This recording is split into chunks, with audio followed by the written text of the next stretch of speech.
As long as my long side didn't go down as much as my short side, I make money. I don't take the overall market risk. I mean, a lot of people lost their shirts, for example, during uh, the COVID crisis or 2008 crisis, but not a lot of hedge funds because they took bets. Rather, they had a long side and a short side. Some of them lost money because they bet on the wrong side of the things, but not as much as people lost. I mean, Dow Jones lost close to 40% of its value in about a week when the first lockdowns came around in 2020. So you can actually do this sort of stuff. And these valuation models can help us with those. I'm going to quickly show you one major extension. Sometimes it's not reasonable to assume that company is going to grow at a constant rate, or the company is growing very fast now, but it's going to grow a little bit slower in the future. So the so-called two-stage growth model.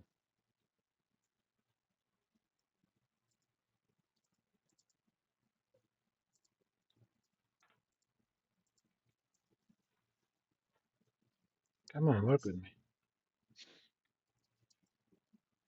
So you estimate dividends for a few years and assume a constant growth rate after that.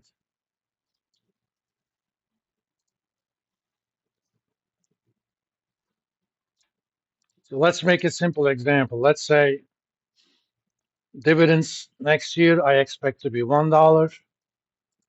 Year two, $1.50. Year three, $1.75. And this is D3. After that, 5% growth. And let's say R is 9%. Think of the company divided into two pieces. I can actually legally do this. I can issue two securities. The first security, I call it the early firm. You are entitled to the dividends company is going to pay over the next 3 years. After that, you're entitled to nothing. The second security is called the late firm. You get nothing for the first 3 years, but after that, you get whatever the company is going to pay. Since the cash flows of these two securities are exactly the same as cash flow to the firm, if you can value each of those separately, adding them up is going to give you the value of the firm.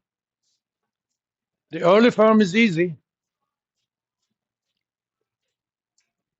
$1 divided by 1.09, 150, 1.09 squared.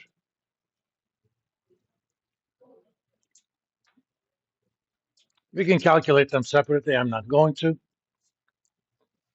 because we're going to handle these using the template. This is the early firm. For the late firm, we kind of need to think a little bit. After 3 years of not paying any dividends, I still own that security, right? I am entitled to anything after 3 years.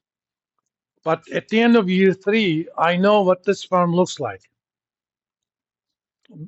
We can figure out dividend 4 is going to be dividend 3 times 1 plus the growth rate, so that's $1.75.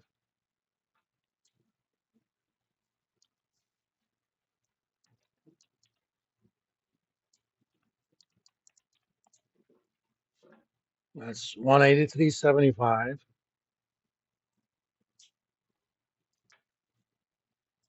So if I want to calculate the value of this firm as of the end of year 3, at that point, this company looks like our case one company, right? We can easily do that. That's expected dividend the next year, R minus G. So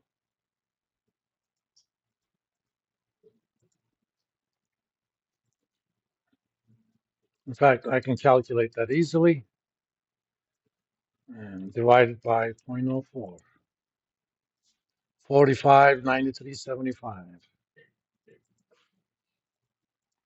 I haven't made those individual calculations here for the early farm, but we could have. But that's 45.93 is not the value that I'm going to get now. That's the value I'm going to have 3 years from now. So I need to discount that by 1.09 raised to the power 3. Okay? And our template is going to do that for us.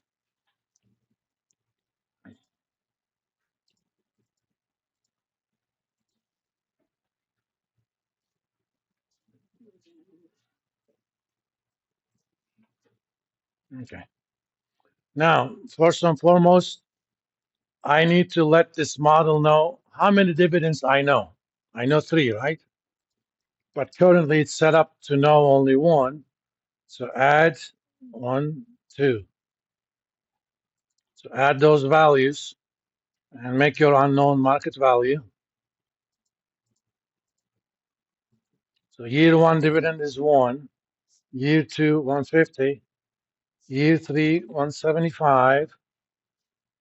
My required rate of return is 9 and growth rate is 5.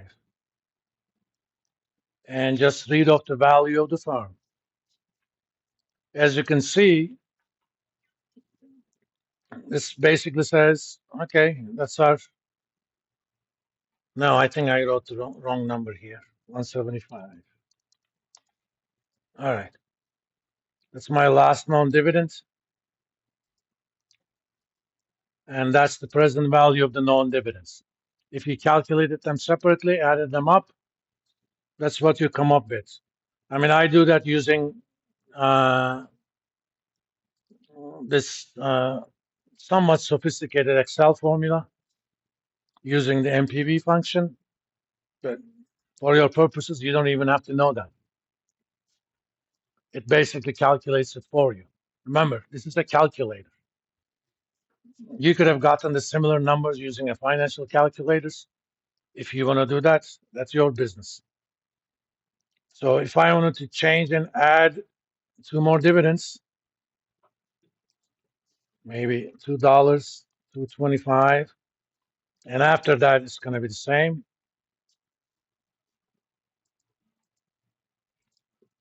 Yeah, that's pretty much it. That's how you use this model. All right.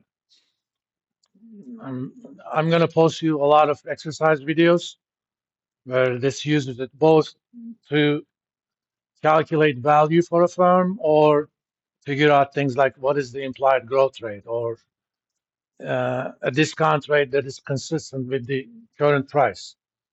We can even do something like this. For example, Google right now doesn't pay any dividends, right? So it looks like this model can be useless to do anything about Google. What if I knew that Google was going to start paying dividends starting year 5, and I know that they're going to pay $5 a share, and after that, they're going to keep increasing at 5% a year or 4% a year. In this case, I know the dividends for the next 5 years, right?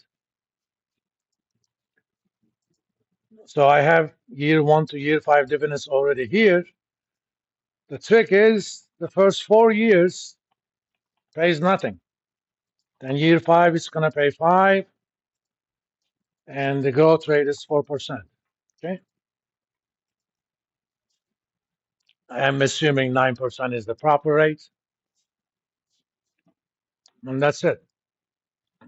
It's a pretty flexible template. It can handle, the financial growth rates, fast growth now, normal growth later.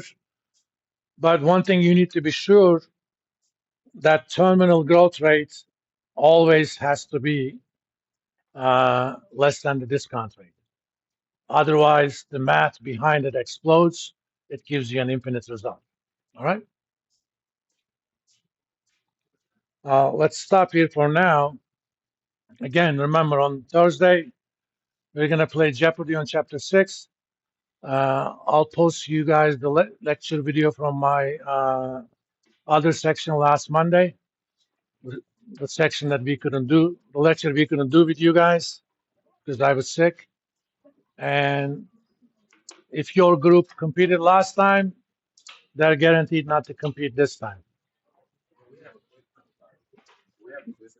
Not this week, but you're going to have it at the end of the week or next week.